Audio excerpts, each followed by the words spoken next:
A paz do Senhor, você, professor.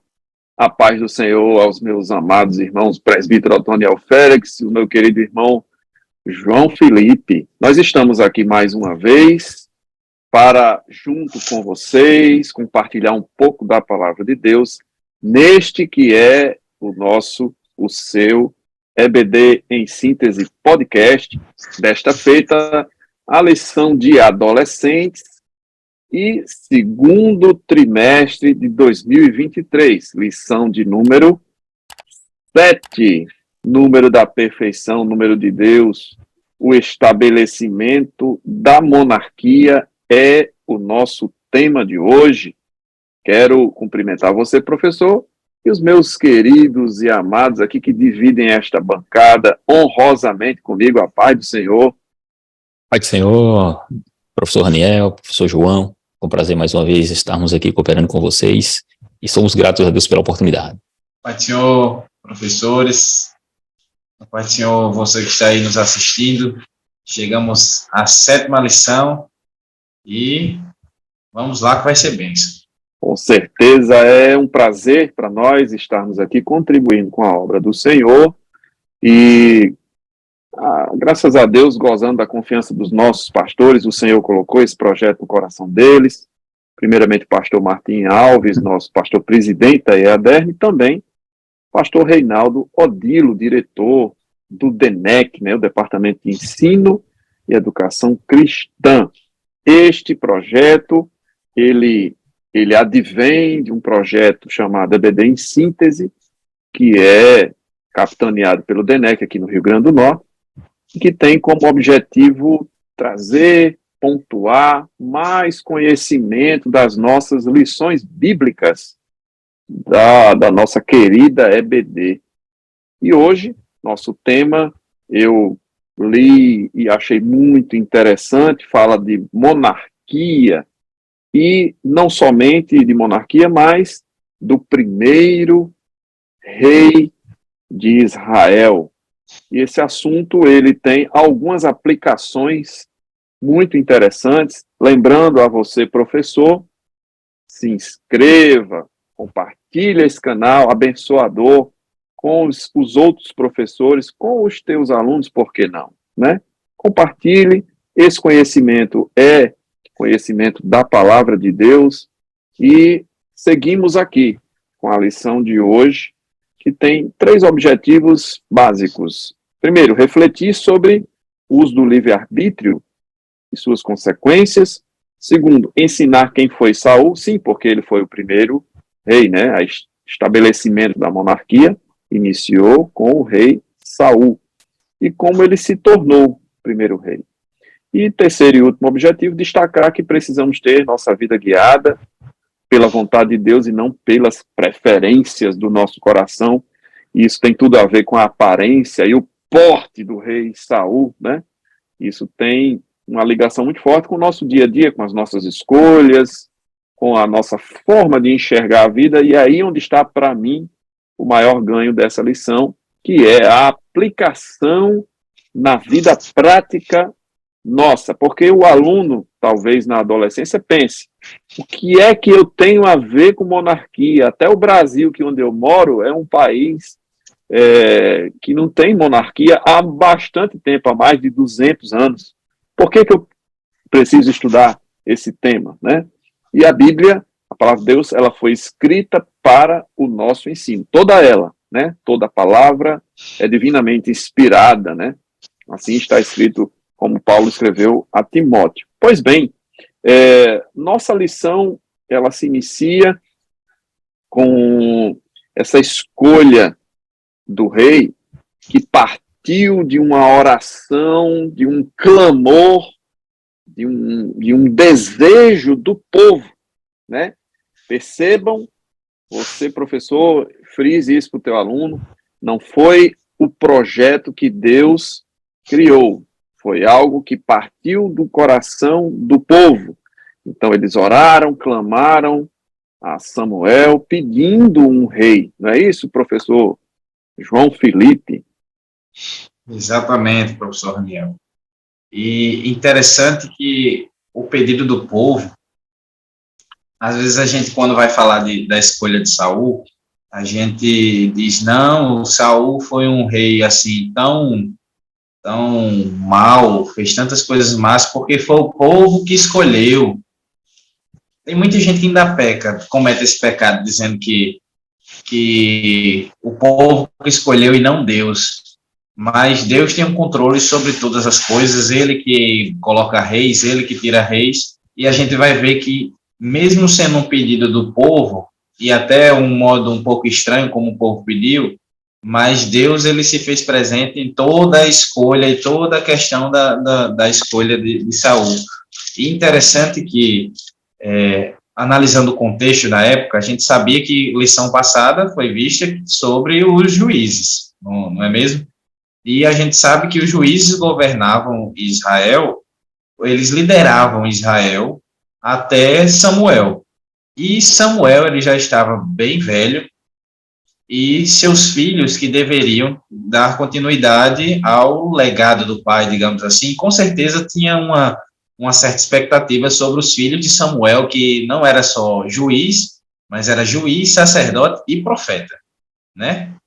Então, era uma figura importantíssima no meio de Israel na época, e extremamente reverenciada. Não só pelo povo, mas o próprio Deus disse que as palavras de Samuel não caíam por terra. Tudo que Samuel falava, Deus ia lá e assinava embaixo, porque Samuel era um servo realmente de Deus, né? E a gente vê que ele já está mais velho, os filhos dele agora não estão dando muito exemplo, muito exemplo de realmente de servos de Deus, e o povo diz, agora nós queremos um rei, mas nós queremos um rei como os das outras nações. E aí a gente tira aqui um pouco de como foi esse pedido. Porque antigamente, com os profetas e os juízes, acontecia, digamos, o que uma teocracia. Deus, ele ditava as coisas e mandava os seus profetas e o povo seguia. Mas agora o povo se cansa um pouco desse modelo e diz, não, agora nós queremos um rei como das outras nações. Nós queremos que tanto o poder legislativo, como o judiciário, como o executivo estejam agora na mão de uma única pessoa e que seja de um rei. E daí que começa essa preocupação em ter uma pessoa específica governando o povo de Israel. Perfeitamente, né, meu querido presbítero Otoniel Félix? Aqui no início da lição, tem um pontozinho que eu queria destacar, antes da gente aprofundar um pouco mais, que está antes do primeiro tópico, que Moisés, né, na presciência de Deus, o Senhor havia usado Moisés para dizer que chegaria o tempo de ter reis, e Deus havia dado recomendação do procedimento desses reis. Tanto é que Deus não perde a história, ele sabe das coisas, ele sabia que isso iria acontecer na sua presciência, e ele já recomendava qual deveria ser o procedimento. Eu queria frisar Deuteronômio 17, do 15 ao 20, principalmente dos versículos 18 em diante. É interessante que ele recomenda, por exemplo, que o rei deveria ter uma cópia da lei de posse permanente com o rei. Note que coisa interessante, né? Era necessário que esse rei, seja ele quem fosse, obedecesse um padrão estabelecido por Deus lá atrás, antes mesmo que o povo tivesse clamado por um rei, né? Então, ele fala, melhor dizendo, versículo Deuteronômio 17, a partir do 16, né? Não junte riqueza demais para o seu coração não se afastar de Deus, né? Não se multipliquem as mulheres. Olha que interessante. Aí ele diz, tem uma cópia do livro com ele, com o rei. Ou seja, o rei deveria ser o guardião, não só das leis, não só da soberania da nação, mas ele deveria ser o guardião da palavra, da lei que Deus havia estabelecido para o seu povo. Ele era um grande representante de Deus, na monarquia, né? Ele era uma figura importantíssima. E o povo pede, né, presbítero Otoniel, o povo pede, mas o que eu queria também frisar, antes de passar a palavra para o senhor, é que a gente foca nos erros de Saul, mas só porque Samuel era um homem de Deus, como bem falou nosso querido João Felipe, não quer dizer que ele também não errasse. E em qual lugar da Bíblia está dizendo que o Senhor projetou a permanência de Samuel, representado por seus filhos? Isso foi um desejo de Samuel, não foi um projeto de Deus. Então, às vezes a gente diz, o povo pediu, Saul foi resultado do pedido do povo, então por isso ele errou.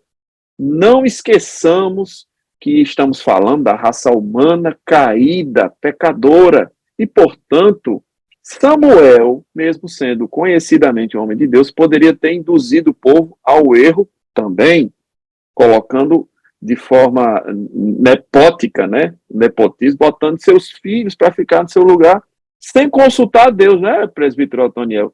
E daí deriva esse desejo do povo, porque viu as outras nações, todos tinham reis, todos batalhavam entre si, guerra de território, riquezas. Então a gente sabe que Deus tem um plano muito bem traçado, né? Nada escapa aos olhos do Senhor, tanto é que ele havia dado o padrão, né? Samuel teve um desejo que não era da parte de Deus. Não é verdade, presbítero Otoniel? O que é que você pode dizer aí desse pedido do povo, primeiro tópico? Fato importante que deve ser frisado, professor Raniel, é porque o povo em si observava que os filhos de Samuel, ele não, diz a escritura, né, que eles não andavam no mesmo caminho do Samuel. Começa por aí. Ou seja, isso, na mentalidade do povo, quando Samuel viesse a falecer, provavelmente seus filhos seriam seu sucessor, né? E observando o contexto geral, a gente tem que observar que a lição onde coloca Samuel, seus filhos e depois Saul, nós estamos saindo daquele período chamado do período dos juízes, né? Como bem falou nosso irmão anteriormente, que foi tratado antes, nós estamos no período dos juízes, ainda naquele período dos juízes. Inclusive, há comentaristas e teólogos que afirmam que Samuel viveu, inclusive, no período em que Sansão também viveu. Para você ter uma ideia, como eles eram, vamos dizer assim, viviam o mesmo período. Inclusive, estamos ali por volta do ano 1390 a 1030. É o período justamente dos juízes. E Samuel entra justamente dentro desse período. Segundo a história, por volta ali de 1013 é que aparece Saul. Por volta de 1013 aparece Saul como rei. E como você disse, aí entra o que a gente chama aqui de período da monarquia. Nós estamos saindo de um período, que era o período dos juízes, em que Deus utilizava-se dos juízes para livrar Israel das situações. Observe que o período dos juízes ele vai acontecer após a morte de Josué. Quando Josué faleceu, houve justamente esse período que deu-se início porque não havia um líder em Israel em que o povo realmente fosse guiado. Então, quando Josué faleceu, não houve um sucessor, e isso fez com que aparecesse outros como juízes, como o próprio Otoniel, né? O primeiro juiz de Israel, depois o segundo Eude, que foi um benjamita, inclusive também da tribo de Saul, né?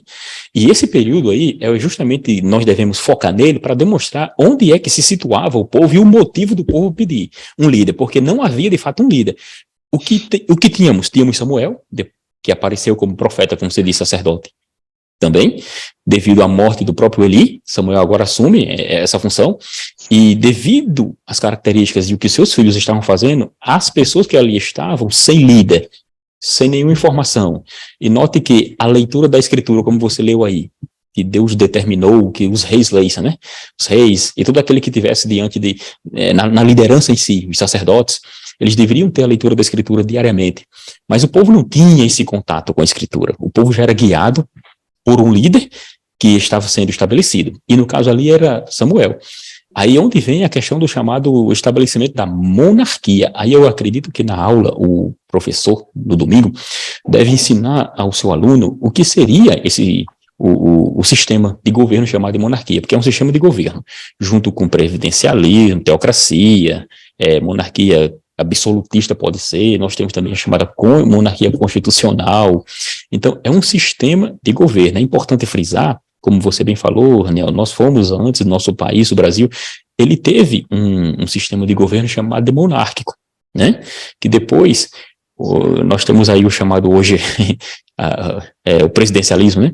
Então, são um sistema de governo, e é importante frisar e ensinar isso na classe para que o aluno se situe e entenda o motivo. Nós estávamos saindo de um modelo teocrático, onde Deus regulava através do profeta, mas mesmo no sistema monárquico, o Senhor Deus deveria ser considerado como o Rei Supremo de Israel. E isso não poderia deixar de entender o povo, né? E justamente essa situação e o problema é porque nós vamos agora dar poder para uma pessoa, um líder. Inclusive Samuel vai advertir que, neste momento, nesse estabelecimento, o rei precisará de impostos, o rei precisará de servos, precisará de soldados, ou seja, haveria, inclusive, famílias que seriam, seus filhos seriam levados à guerra, até morreriam, ou seja, mas as pessoas disseram que desejaria, sim, realmente, participar desse sistema. Nesse sistema, e o professor, como eu disse no domingo, é importante frisar e demonstrar a diferença entre sistema de governo, que seria, no caso aqui, o monárquico ou o presidencialista, a forma de governo, que é realmente a fonte desse poder, né, do poder desse governo, e também nós temos as formas de Estado. Qual seria a forma de Estado? Por exemplo, hoje nós temos o nosso sistema que é presidencialista, mas a forma é dividida por federação, entre aspas, né? Ou seja, é importante frisar para colocar o aluno nesse meio termo, entendendo o motivo. Mas só que no Israel antigo, nós tínhamos aquela monarquia simplesmente estabelecendo o rei, que era também, não, vamos dizer que poderia não deixar de ser, como alguns foram, absolutista, utilizando-se inclusive do poder real, e outros deixaram até o poder de Deus, porque Deus deveria estar junto com o povo, a questão é isso aí, e com o rei. Por isso que ele tinha profetas, tinha seus conselheiros, tinha um sacerdócio para tratar da questão espiritual, e deve ser frisado isso nesse primeiro momento para justamente situar o aluno no contexto da história onde nós vamos adentrar, que seria o reinado, a monarquia estabelecida e o reinado do próprio Saul. Perfeitamente, querido, muito bem colocado. E vejam, essa condição do sistema de governo, eu até sugeriria que se tornasse uma dica pedagógica. Se você quer movimentar a tua aula, traz algumas figuras de governo, monarquia, presidencialismo, parlamentarismo, para que isso gere a discussão. Não é que você vai dar uma aula de história, é só para que o aluno compreenda que ele está situado num período muito anterior ao que nós temos hoje, mas que hoje ainda existem monarquias e principados no mundo. Verdade. Você tem o Principado de Mônaco, e você tem a monarquia na Inglaterra, por exemplo. Isso. Você tem, por exemplo, as Bahamas e Japão e outros, também é uma monarquia, né? Países que passaram recentemente pela transição da monarquia para o presidencialismo. O Brasil nem tanto, já passa 200 anos. Mas para que o aluno compreenda o que é esse sistema monárquico, né? O que isso implica. E eu diria até mais, tá? O sistema de governo de Deus, ele é teocrático e monárquico, no qual o próprio Deus é o rei. Isso. Então, esse sistema, que para Israel não era tão conhecido, porque eles estavam no Egito, passaram 400 anos para virar povo, 430 anos, de repente vão para o deserto, aquela geração morre, né, aqueles 40 anos, e quando eles entram em Israel, eles estavam ainda meio que sem conhecer, porque a experiência do Egito foi para aqueles que morreram. Isso. E os que foram criados ali no deserto foram, vamos dizer assim, receberam um novo só informação também, governo, né, sem ter vivido. Isso. Eles receberam, através da lei de Moisés, um sistema de governo que para eles era totalmente novo, no qual Deus era o Senhor, era o rei, o comandante, e que tinha um líder legislativo, representativo, na figura do Moisés, e depois do Josué, que inclusive é criticado porque não deixou uma pessoa no lugar dele, mas Deus é quem tem o plano, gente, das coisas. É Deus, né? que escolhe, né? É Deus que escolhe. Depois vem o período dos juízes, e aí chega neste período que a lição está tratando a monarquia. Mas vamos deixar claro, também, né, presidente Otanel, que é o modelo divino, tá? Isso. A monarquia teocrática é o modelo de governo que Deus, um exemplo, né, na igreja. criou. A igreja, existe uma forma de governo também na igreja, né? A igreja, Sim. Ela tem pastores, e nós temos o que chamamos de ministério. Aí nós temos pastores, nós temos uma hierarquia, mas nós temos alguém que é superior a tudo, que é o Supremo Pastor, que também não deixa de ser rei para nós, que é Jesus. Ou seja, de certa forma, é a nossa forma de governo. Toda congregação, ela tem uma forma de governo. E tocando nesse ponto, Raniel, é importante também dizer que dentro do sistema de governo há os regimes, certo? E como é que esses regimes eles atuam? Eles podem ser o chamado democrático, totalitário, ou seja, por aí vai. Porque isso hoje, né, odiernamente comum, mas observe que antes nós poderíamos até dizer que houve um plebiscito e o povo disse assim, olha, eu quero o regime monárquico, nós queremos um rei. Ou seja, o povo escolheu aquela forma, aquele sistema de governo. O povo escolheu naquele momento. Agora, a questão onde entra a questão do povo em si aí, é porque foi a vontade do povo, em contraste e, na verdade, indo contra o que Deus havia estabelecido anteriormente, que era Deus ser o rei de fato, e aquele que pelejaria as guerras de Israel. Pode notar que ele disseram que queriam um rei que pelejasse as suas guerras, queriam um rei para estar na frente das batalhas. E aí, presbítero Otoniel... E Deus prometeu fazer isso, né?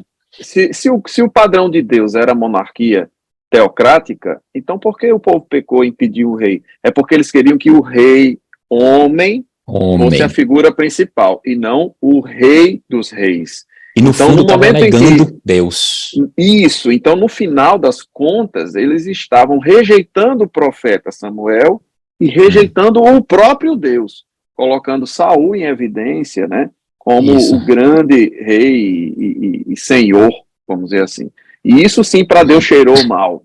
Aí onde está o problema, e eu puxo aqui um ganchinho, né, meu querido João Felipe, qual a motivação? Porque tudo isso começou de um clamor popular.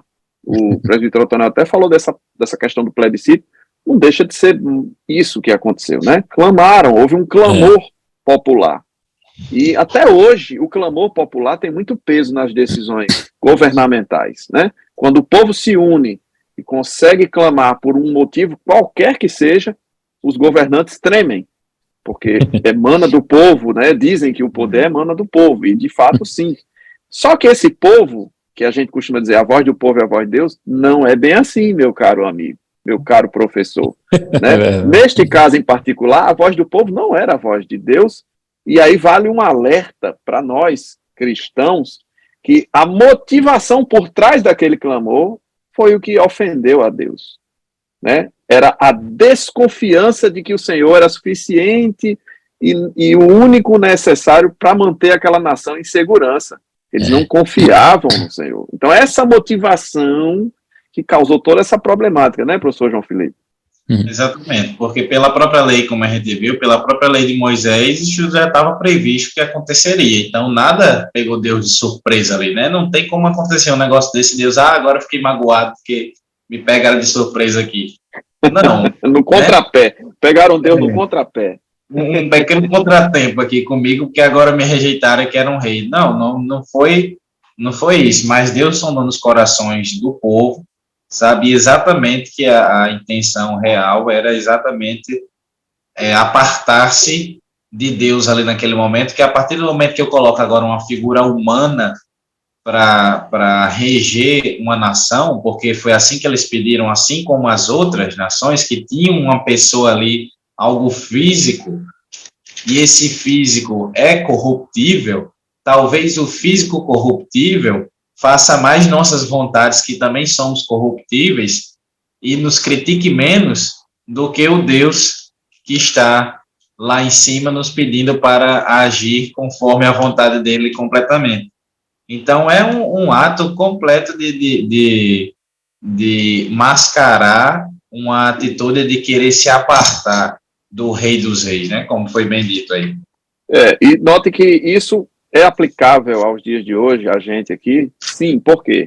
Porque por trás das minhas orações, até mesmo num ato de fé e devoção, eu posso estar com intenções equivocadas.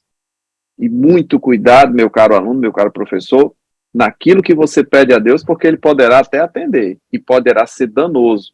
E a verdade do que eu estou falando é que ainda neste primeiro tópico da lição, Deus faz vários alertas para o povo. 1 Samuel, capítulo 8, versículos 11, 12, 13, 14.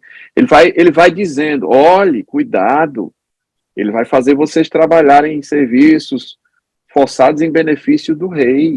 Olhe, cuidado, vocês vão ter seus filhos trabalhando em serviços, vamos dizer assim, inferiores, né? Olhe, cuidado, e Deus vai dando vários alertas, e no final o que prevalece é a obstinação, que é alguém que sabe o problema que está incorrendo, aonde está se metendo, e mesmo assim impõe a sua vontade, né? E fica esse alerta, porque diante de Deus, muitas vezes, nós somos obstinados, né?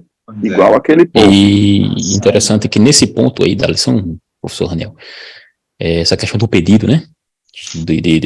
Dos israelitas, vale frisar que, conforme você falou no início, esse ponto é o que traz a ideia do que o autor da lição, ele propôs, que a ideia do chamado livre-arbítrio, né? O respeito ao livre-arbítrio, a liberdade de escolha das pessoas, porque mesmo Deus afirmando que o povo, na verdade, estava rejeitando a sua autoridade, o Senhor Deus estava respeitando a liberdade dos israelitas em escolherem um líder. E aí vale a questão se Deus responde minha oração, quer dizer que ele queria assim, né? E isso é uma liberdade de escolha, mas existe uma vontade permissiva de Deus em determinadas situações e que nós temos que estar muito atentos, porque oração respondida não quer dizer que é a vontade perfeita do Senhor Deus, né? E ocasionalmente ocorrer algo que supostamente eu pedi e supostamente parece que Deus respondeu, não significa dizer que tenha sido ele, não, tem isso também.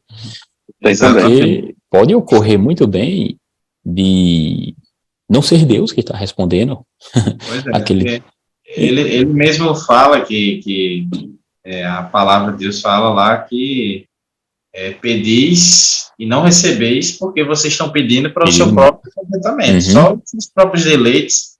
Então, às vezes, a gente tem que saber pedir, tem que estar bem inteirado das nossas reais intenções na hora de pedir alguma coisa, né? É muito importante que, nesse primeiro momento, o professor fale largamente sobre o livre-arbítrio e fale sobre consequências. Isso é muito importante, porque é o primeiro objetivo declarado da lição. Isso. Tá? E importante frisar com relação ao livre-arbítrio ainda, porque tem que fazer o contraponto com o que a gente chama de determinismo, né? Porque uma vez que tem-se a propagação, a instrução sobre o livre-arbítrio, que seria a vontade própria, a faculdade de que alguém tem de fazer isso ou aquilo, quando se fala no determinismo, está se falando de uma vontade de Deus pré-determinada, segundo a teoria determinista, né? Uma vontade de Deus pré-determinada antes de todas as coisas, que aquilo aconteceria independente da sua vontade. Ou seja, é Deus que assim determinou, é Deus que assim vai fazer e é Deus que assim vai agir, seja na sua vontade, seja nas suas ações. Ou seja, seu determinismo tem que ser contraponto aí, tem que levantar o contraponto com a questão do livre-arbítrio. E como nós sabemos, até hoje tem esse debate sobre isso, né? Se debatido sobre tais questões. Sim. E aí vem a questão da vontade volitiva, ou seja, aquilo que é intencional ou o desejo de Deus, e a vontade permissiva, né? Que está intimamente ligado com essa questão do determinismo e daquilo que eu considero ser a vontade de Deus e nem sempre é. Não é assim? Isso. Pois bem, o tópico 2 da lição, chega Saul, né? Saul, por acaso, e aí a gente sabe que não é por acaso, mas Saul entra na história de uma forma curiosa, porque o pai dele perde uns animais, uns jumentos, e ele sai em busca com os servos e tal. E um servo de Saul, perceba, um servo de Saul teve a ideia de consultar o profeta. Não foi Saul.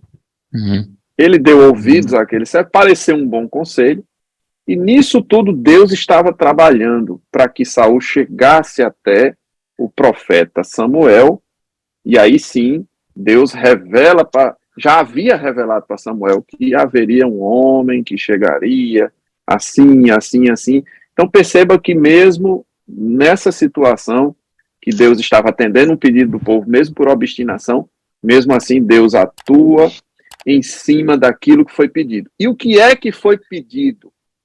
Que Deus mandasse um rei para liderar o povo em batalhas. Ponto. Perceba que o povo não pede um homem segundo o coração de Deus, não pede um homem que conhecesse a palavra, a lei, não pede um homem com características espirituais. Eles pedem um líder bélico, um comandante de guerra, uma espécie de general, porque a visão era apenas e tão somente das guerras e das dominações. Em cima deste contexto, Deus coloca Saul pertinho de Samuel, e o resto da história a gente sabe. Então aí existe a motivação por trás do pedido, né? As guerras, as dominações, a proteção e a insegurança que o povo tinha em relação ao próprio Deus. E este é o padrão humano da escolha de Saul. Permitido por Deus, porém, em cima de uma oração específica feita pelo clamor popular, né, presbítero Otoniel? Isso, e a questão também está em volta aí, o que tem que ser analisado. Aí a gente sempre fala aqui que o professor tem que frisar, porque está se falando justamente de nós darmos subsídios, trazer aqui à tona, primeiro ponto, como Saul aparece na história, né? Você falou aí a respeito de, aparentemente, de uma forma que não esperavam, né? Assim, acidental, vamos dizer assim. Aí o professor, eu entendo que assim deve ser, como nós estamos tratando aqui de ponto específico, trazer a ideia de quem seria esse Saul. Certo? O professor vai falar sobre a sua origem, o significado do seu nome, que significa pedido, ou pedido a Deus, como alguns traduzem, fazer o link demonstrando que Saul vem da tribo de Benjamim. Benjamim, quem seria Benjamim? Irmão de José, filho de Raquel, juntamente com Jacó, Israel. Ou seja, essa tribo, que hoje no mapa de Israel, se o professor mostrasse isso na sua aula, vai demonstrar que ela vai estar ali próximo a Jerusalém, vai estar naquela região chamada de Efraim. Ou seja, a tribo próxima a Efraim, a tribo de Benjamim, foi uma tribo em que, como eu disse, houve um segundo juiz lá no período dos juízes, um dos mais famosos, que foi o Eude, e agora tem o mais famoso benjamita, que seria o próprio Saul. E no Novo Testamento nós temos Paulo, que seu nome também hebraico é Saul. Sim. Ou seja, quem diga que foi uma homenagem. Homenagem, né? Diga. Justamente. Dizem que de fato foi uma homenagem ao próprio rei Saul, porque era o benjamita, né, mais famoso que tinha, que era o rei. Então, como é que ele aparece? Ele vai aparecer na história, não de forma ocasional, mas como o povo havia pedido, o Senhor Deus direcionou o próprio, e a lição trata sobre isso, direcionou a questão das ovelhas para que aparecesse na história o próprio profeta, e naquele momento eles tivessem aquele encontro, e era um rei, de fato, de acordo com o pedido do povo. Um rei, não para guiá-los no caminho do Senhor, mas para guerrear suas guerras. E era isso que aparentemente o povo precisava. E quando Saul aparece, você nota que a própria lição traz essa ideia, ele frisa, e também a escritura diz que na frente dos outros israelitas, ele do ombro para cima era mais alto, era mais belo, ou seja, chamava a atenção pela sua aparência. E como você sabe, a aparência, ela chama muita atenção, principalmente naquele período, para demonstrar quem seria aquele rei, o que aparentava ser forte. Ou seja, era o pedido de acordo realmente com o pedido do povo. Não era foto como o nosso querido irmão João Felipe fez aí, não. Eu acho que era mais um pouquinho. Era forte e bonito como eu, não? Porque, né? Senão tá certo. Isso aí vocês estão vendo autoestima. Isso, Mas vejam que naquele tempo a aparência era importante. Hoje a gente fala das redes sociais e outras coisas que o adolescente está muito bem familiarizado, mas apesar de não existirem redes sociais naquele tempo, mas Saul ele não era só bonito, forte, com características reais, por assim dizer, mas ele também era filho de um homem rico, ele era um filho de um homem de posses, então ele reunia características ideais do ponto de vista humano. Né? Tanto é que Deus contrapõe e na sequência não vem um homem com estas características, vem Davi com características diametralmente opostas. Era o que estava no campo, era o que tinha cheiro de ovelha, era o que não tinha posses, era o que não tinha aparência, né? A Bíblia se limita a dizer que ele era agradável, mas assim, era um rapaz gentil, mas não era bonitão, não era alto, não era fortão. Perceba que há uma diferença absurda no padrão de escolha do homem e no padrão de escolha divino, né? Então, esse segundo tópico, ele fala de Saul, é importante isso que o presbítero Otoniel falou, de quem era ele, da origem, do seu nome, do porquê dele ter chegado. Ele não caiu de paraquedas, como a gente fala, né? Tinha uma característica específica, né, meu querido João Felipe? Exatamente. E, mais uma vez, apesar de ter todas essas características que atendiam às necessidades do clamor do povo, Deus estava no controle de todas as coisas, né? O que a gente tem que frisar sempre, né, para nossos alunos nessa questão é a parte do livre-arbítrio e suas consequências. Porque Deus, ele ouve a oração, ele ouve o clamor do povo, ele ouve, sim, as nossas necessidades, ele sabe o desejo de nossos corações. Mas Salomão, lá na frente, até vai falar, né, que, olhe, até nesse contexto, o jovem, viva conforme os desejos do seu coração, mas sabendo que algum dia você vai prestar conta a Deus de tudo isso que você fez. E o pedido, apesar de ter sido atendido por Deus, trouxe uma consequência boa e depois acabou se tornando uma consequência ruim, porque não vamos também menosprezar o pobre do Saul, porque ele ganhou várias batalhas. Saul, o próprio quando ele é ungido rei, o Senhor diz que ele livrará o meu povo das mãos dos filisteus. Então, ele era um rei ideal para a batalha, porque Deus também não ia pegar um qualquer totalmente despreparado e colocar na frente do povo de Israel para ser o primeiro rei assim. O pessoal pediu um rei guerreiro, ele está aí, o rei guerreiro de vocês agora. Pode testar ele no fogo agora, que ele vai aí contra os filisteus, contra os amonitas, contra os moabitas, contra os edomitas, e ele só ia vencendo batalhas. O problema é que as características humanas acabaram excedendo as características que ele precisava para ter um bom reinado, né? Faltou humildade, né? Eu estava vendo um vídeo sobre casamento, tem nada a ver com o tema, mas o pastor que estava falando dizia assim, qual é o segredo de um bom casamento? São dois bons perdoadores. Eu achei interessante, né? O casamento dá certo com dois bons perdoadores. Trazendo aqui para o tema, o que é um bom rei? É alguém humilde, alguém que sabe reconhecer o senhorio de Cristo. E Davi tinha essa característica, né? E todos os reis que tiveram essa mesma característica, Ezequias, reis que passaram e que foram bem-sucedidos, tinham essa características, né? A dependência de Deus. E o grande ponto aqui é o povo não querer depender de Deus. Eles queriam alguém que eles pudessem confiar apenas do ponto de vista humano, tá? Então as ferramentas que ele tinha, como bem falou João Felipe, eram ótimas. Era um homem para batalha mesmo, e teve muitas vitórias. Só que aí a gente entra no terceiro tópico da lição, que aborda a questão do início, mas já falando de consequências, né? De coisas boas e coisas não tão boas.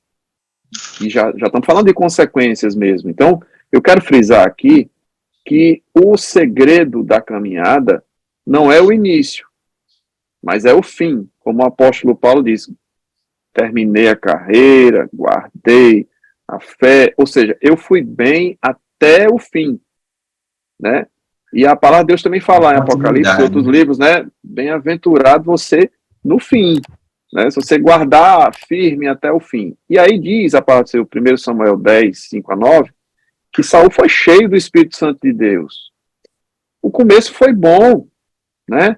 Deus foi misericordioso, atendeu o desejo do povo, ter um rei de batalhas, ele teve conquistas, ele foi cheio do Espírito de Deus, e diz a palavra de Deus que até quando ele estava perseguindo Davi e se aproximou dos profetas, ele foi cheio novamente, ou seja, Deus deu várias chances para que ele fosse cheio e se arrependesse, e se humilhasse, porque Deus teria mudado a sua história, mas ele foi obstinado, assim como o povo foi obstinado, deixou o sucesso, né, subir para a cabeça, e o fim é que foi ruim. O começo foi bom, mas o fim foi ruim.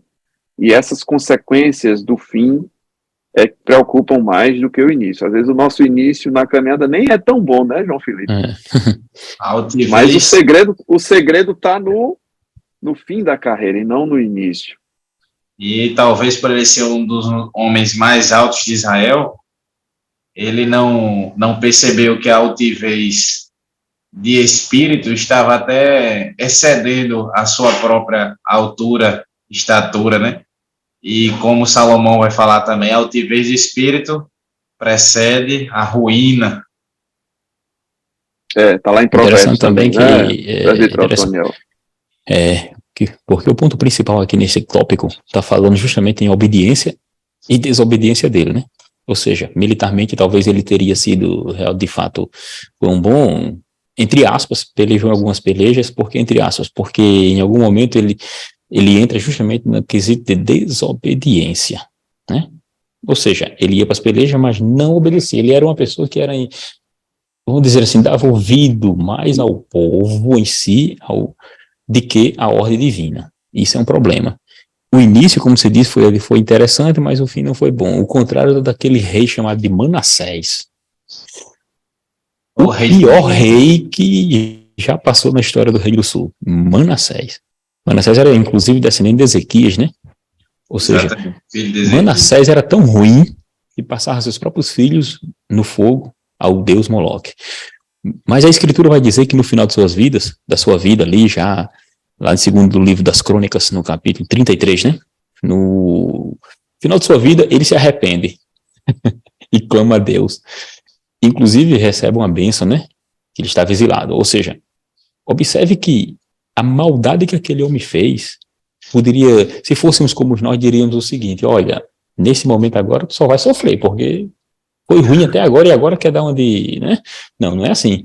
Só que observe que Deus pensa diferente, né? Já Saul, como você disse, começou até bem, mas observe que o fim, por causa da desobediência em não buscar a Deus, o contrário que Manassés buscou a Deus, infelizmente fez toda a desgraça, e as consequências que ele trouxe para sua nação e sua família foram terríveis. Inclusive também a desobediência do próprio Saul fez com que a sua família padecesse, seus filhos morressem na guerra. Depois tem aquele que se tornou rei no seu lugar, o Isbosete. O Isbosete depois vai também morrer futuramente por uma conspiração. Ou seja, a sua família toda é perdida por causa da sua própria desobediência, porque houve justamente as consequências do seu erro. É o que nós estamos conversando aqui. A nossa liberdade de escolher isso, A ou B... Obediência, desobediência, é fantástico essa questão. Então, a obediência produz o quê? Virtude, traz bênção, mas a desobediência vai trazer desgraça. Na vida de Saul é um exemplo claro. Sua família toda imagina aí que o senhor falou dos que terminaram bem. Eu fico só pensando, quando a gente chegar no céu, a gente vai encontrar Manassés, vai encontrar Raabe, né? Aí lá em Mateus diz que os ninivitas estarão lá porque se arrependeram. Povo sanguinário, né? Uhum. Vamos encontrar os ninivitas. Olha a categoria de gente, o bandido da cruz, né? Criminoso que até mereceu o último dia da vida. Até o último dia da vida, criminoso, assim, com pé na capital, morreu. E a gente tem esse padrão de Deus, da misericórdia, que é maravilhoso. E E eu anotei aqui, né? Como é que eu reconheço um rei ou até mesmo uma pessoa espiritual? A marca de um homem, de uma mulher espiritual é a obediência. Não é o arrepio dos pelos do corpo, né? Não é o saltitar dentro do templo, não é, né, coisas visuais, externas, mas sim um coração obediente, né, João Felipe? E sobre essa questão da obediência e desobediência, a gente vê o quanto que ele estava obstinado com essa questão do poder que ele tinha na sua mão, que acabou fazendo com que ele menosprezasse princípios básicos e que ele não deveria de maneira nenhuma fazer, como, por exemplo, quando ele está indo lá para a guerra e Samuel pede para ele esperar, e ele faz o quê? Desobedece e sacrifica. Ele, de maneira nenhuma, ele poderia ser o rei do que ele fosse, ele não tinha o direito de fazer aquele tipo de sacrifício, porque não o cabia. E a gente vê que não para só aí nesse rei. A gente tem, por exemplo, lá na frente, o exemplo do rei Uzias, que se acha no poder de ir lá oferecer incenso no altar do incenso, e Deus o castiga com lepra. Toda ação tem a consequência, né? Exatamente. Porque ele, por ser rei, talvez ele achou, não, Samuel não vem, mas eu sou rei. Se o próprio Deus que colocou, ele é um problema. Quando como uma pessoa começa muito a dizer assim, não, Deus está conosco, Deus está comigo, e aquele negócio todo, e às vezes Deus está passando bem longe daquelas decisões ali. E assim foi com Saul, infelizmente, por conta dessa questão. Ele, na cabeça dele, fez, não, Samuel não está aqui, mas eu sou o rei, eu não fui escolhido, então eu posso fazer. Sou ungido. Sou ungido, exatamente.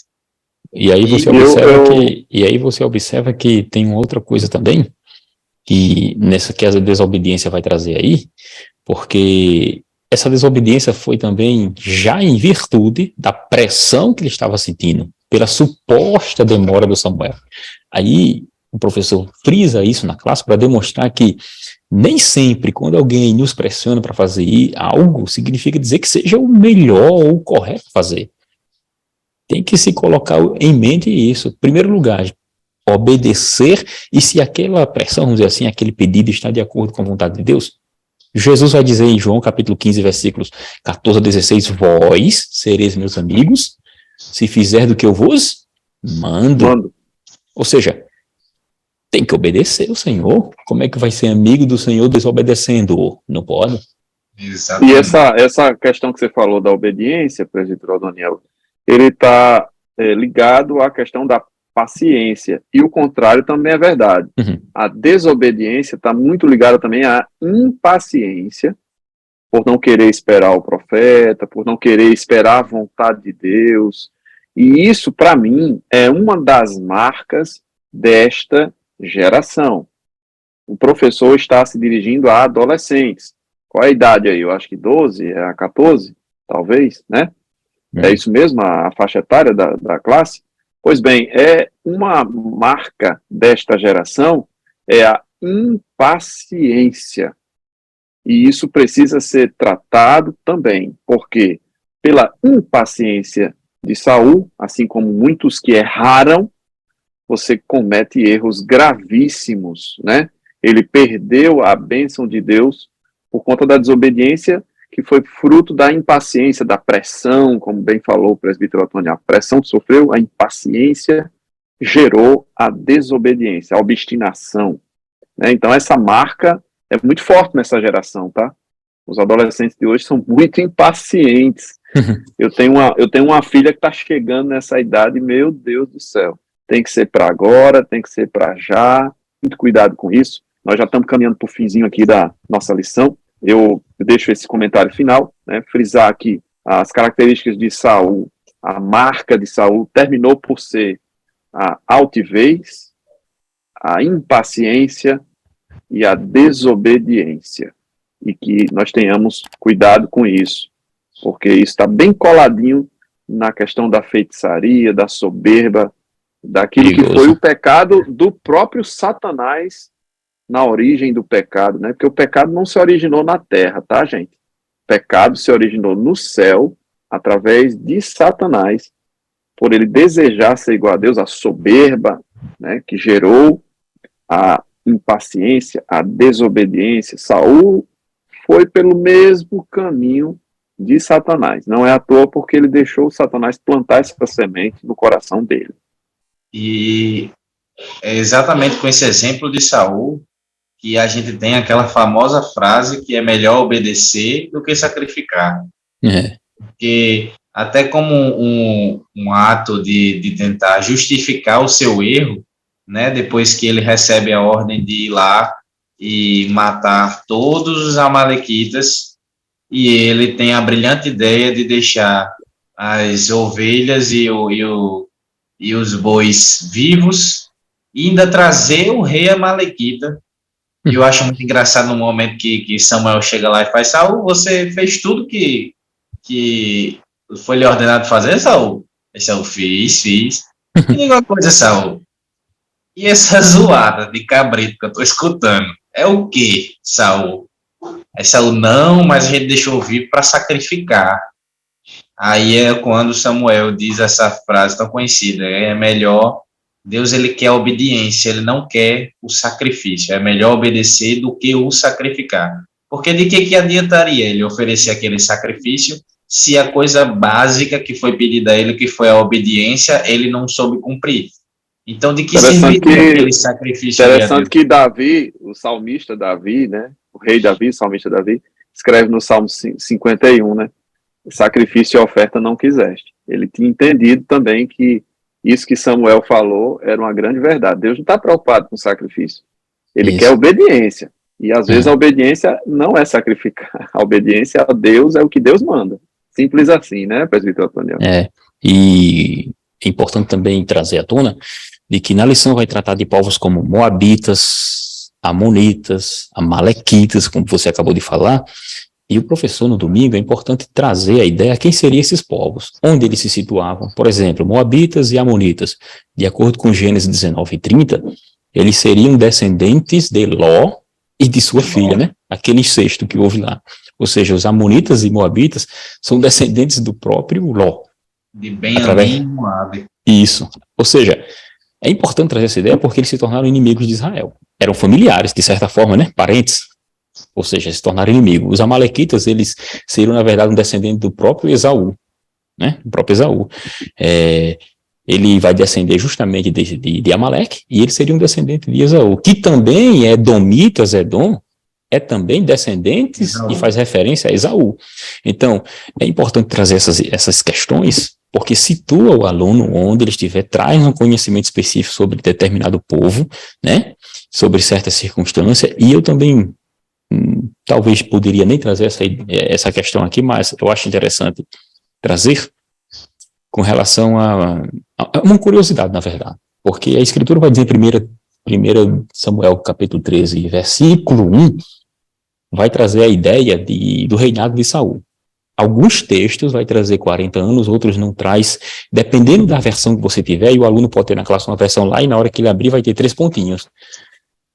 Aí, aqui está dizendo nada, está dizendo que ele não diz nada, né? A versão, por exemplo, de corrigida, ela vai trazer 1 ano depois, diz que reinou 2 anos. Alguns chegam à conclusão que Saul teve 3 anos de reinado. Ou seja, para vocês terem uma ideia, Paulo, no capítulo, em Atos 13:21, vai dizer que Saul reinou ou em um período de 40 anos. Mas também ele não está especificando que foi 40 anos em específico, entendeu? Aí é importante trazer isso porque pode ter alguma confusão e porque há um debate muito grande com relação a essa questão, porque no Antigo Testamento não há, de forma específica, a data por quanto tempo Saul reinou. É o único rei de Israel que não se demonstra especificamente isso aí. E é um fato importante, é uma curiosidade, porque, como eu disse, 1 de Samuel 13, e vai trazer essa questão. E o aluno tem que ser instruído com relação a isso. Lembrando que há várias interpretações sobre esse assunto, porque o texto antigo lá do hebraico, inclusive as questões, o texto massorético e há também a Septuaginta, né, que é a tradução lá do Antigo Testamento para o grego, às vezes até omite essa questão aí da idade, do tempo dele como rei. Por quê? Porque, segundo informações que temos, É como se tivesse vamos dizer assim, um número, ele não aparece por desgaste, ele não aparece por completo. Aparece o número 2, aí alguns traduzem como 42 anos, aparece, ou seja, outros colocam 22 anos. Uma imprecisão, né, presbítero Otoniel? Porque quando você pega, professor Raniel, a história vai parecer que Saul reinou muito menos tempo do que 40 anos. E quando Paulo vai trazer realmente, assim, fazendo cronologicamente, e quando Paulo fala de 40 anos, ele não está especificando que foi 40 anos completo, mas a ideia é de que o reinado seria em torno, ou por volta, ou estabelecido entre 40 anos. Por quê? Aí alguns comentaristas trazem a ideia de que não só o reinado de Saul, como também o período em que Samuel esteve governando e também agiu como rei em Israel. Então, abrange todo esse período que corresponde a esses período que Paulo chama de 40 anos, e é importante trazer essas questões porque vai ter textos que não vai aparecer e outros vão. Então, se o aluno perguntar, o professor explica essa questão aí, que é apenas relacionada ao que a gente chama de crítica textual. O texto que houve, você não é tão legível, e é uma questão que não compromete a escritura, porque é cópia, nós temos cópias, né? E esse texto é muito difícil. Estudiosos de língua hebraica dizem que esse texto de 1 Samuel, capítulo 13, versículo onde fala essa questão aí, ele é de difícil interpretação. Inclusive, se você abrir a NAA, a Bíblia NAA, ela vai ter no rodapé explicando mais ou menos isso que eu estou dizendo. É de difícil tradução esse texto. Não é fácil traduzir esse texto. Certo, irmãos? Muito deixa essa interessante colocação aqui para que seja pensado e seja até discutido na aula, se for o caso. Perfeito. Eu vou fazer uma leitura rápida aqui, 1 Samuel 15, versículos 10 e 11, que diz: Então veio a palavra do Senhor a Samuel, dizendo: Arrependo-me de haver posto a Saul como rei, porquanto deixou de me seguir e não executou as minhas palavras. Então está aqui a sentença que Deus deu a Samuel, pouco antes dele perguntar o caso aí que o João Felipe falou, né? Que é isso que eu estou ouvindo, esse barulho, esse balido, né, de animais e tal. Você cumpriu mesmo o que eu mandei? E Deus já havia dito a Samuel: eu estou tirando ele do posto porque ele não cumpre as minhas ordens. Então isso deixa muito claro que o reino de Saul pode e deve ter sido abreviado pelo próprio Deus por desobediência. Né? Então fica aqui um grande alerta para aplicação na vida de cada um de nós, que o modelo de Deus não é estatura, não é beleza, não é força, mas é humildade, obediência. Isso é uma bênção para nós, né, que não somos assim tão bonitos, né, um padrão de beleza tão elevado, né? Uhum. Gente, eu quero aqui aproveitar e me despedir desta aula e também dos meus queridos irmãos, agradecendo a Deus pela vida deles, pela instrumentalidade com que trazem a palavra de Deus aqui, e pedindo também a Deus que abençoe a sua aula, que Deus te dê capacidade, dê tranquilidade para transcorrer bem com esse tema para os nossos queridos adolescentes que tanto precisam. Deus abençoe vocês e a paz do Senhor. Paz do Senhor, João Felipe. Paz do Senhor, presbítero Otoniel. Paz do Senhor. Paz do Senhor. Foi um prazer estar com os irmãos de forma excepcional, né? Hoje estamos aqui agradecendo a Deus, lembrando que o Senhor Deus é maior, é grande e a sua palavra é eterna. Estude ela, creia nela, porque ela nos traz vida e nos traz esperança. Amém. Até a próxima.